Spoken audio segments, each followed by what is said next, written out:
reading books or staring out the classroom window. She never caused trouble. She was kind, polite, and always willing to help others.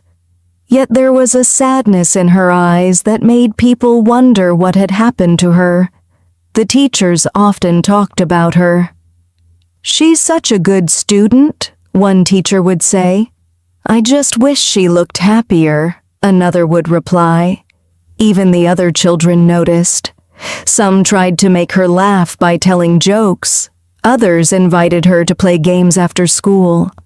Emily always thanked them with gentle words, but she never smiled.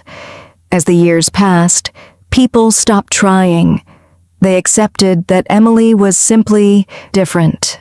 Across the street from Emily's house lived a 17-year-old boy named Daniel. Daniel noticed things that other people ignored.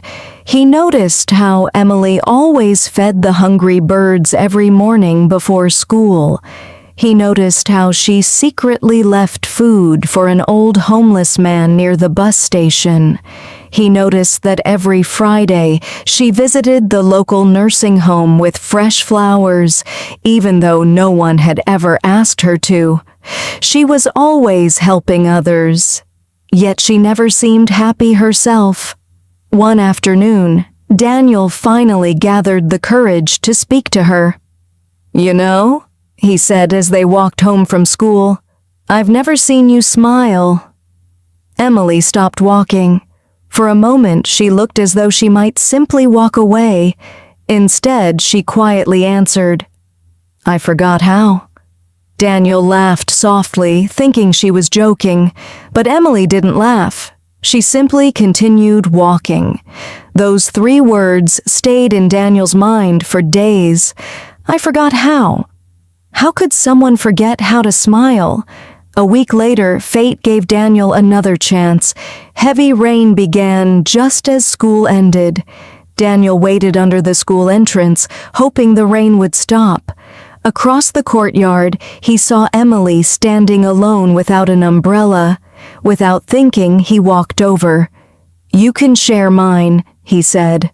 Emily hesitated. "I don't want to bother you." "It's no bother." For several minutes, they walked together through the rain without saying a word. The silence wasn't uncomfortable. It felt peaceful.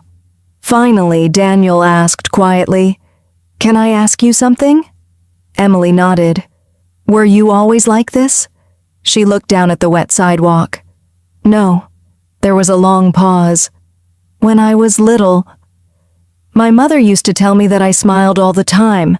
Daniel smiled. "So what changed?" Emily stopped walking. Her eyes filled with tears, but none of them fell. "When I was 9 years old, my parents left home one morning. They promised they'd be back before dinner. They never came home." Daniel felt his heart sink. Emily continued speaking in a calm voice, almost as if she had repeated this story many times in her own mind. "There was a terrible car accident. They both died before I had the chance to say goodbye." The rain continued falling around them. Daniel didn't know what to say. No words felt big enough. "My grandmother raised me after that," Emily whispered. "She loved me very much. But every time I tried to smile, I felt guilty." Daniel looked confused. "Guilty?" Emily nodded slowly. "It felt wrong to be happy when the 2 people I loved most could never smile again." Daniel had never heard sadness explained that way before. He realized that Emily had not forgotten how to smile. She had been afraid to, and that fear had become part of who she was. As they reached Emily's house, she thanked Daniel for sharing his umbrella. Before opening the gate, she turned back toward him.